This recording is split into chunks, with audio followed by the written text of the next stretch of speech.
mbokk yi ñu ngi ci bërëb bii nga xam ne fii la rasulullahi sang bu tedd bi alayhi salaatu wasalaam tëdd mook saabaam yu tedd yi.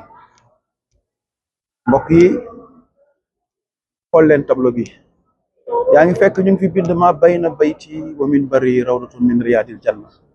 fii nag mooy bayt rasulullahi néegam bu tedd boobu di néegi Aïcha minbaram baa ngi noonu ngay gis kon diggante bii ci biir foofu mooy aljana ci kaw suuf. wax nañ ne bu ëllëgee yowmal xiyaam bu yàlla yëkkati suuf si di ko wëlbati bërëb bi kenn du ko laal ndax fii aljana la bokk.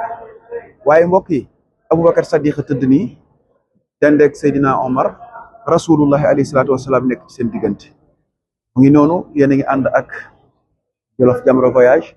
maa ngi lay ñaan yow mi nga xam ne yàlla kàttanal la ba nga gis vidéo bi maa ngi ñaan nga partagé ko ndax ki ko gis xolam dem ci rasulullahi alayhi salaatu wasalaam ba mu ñëw fi bu ko partagé aajo boo am yàlla na yàlla faj ko ci barke ki tëdd fii sallallahu alayhi wa sallam.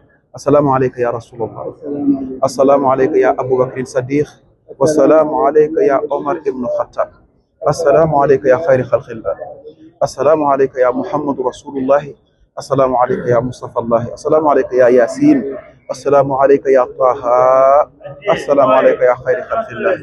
kon mu ngi noonu mbokk yi yal na yàlla andi leen fi bu ngeen ñëwee nag ngeen ziar bërëb bi. yéen a ngi ànd ak Ibrahima Ndiaye di PDG bu Jolof Jamra Voyage fii ci Madinatul Munawwara ñu ñëw ziar si rasulullahi alayhi salaatu wasalaam.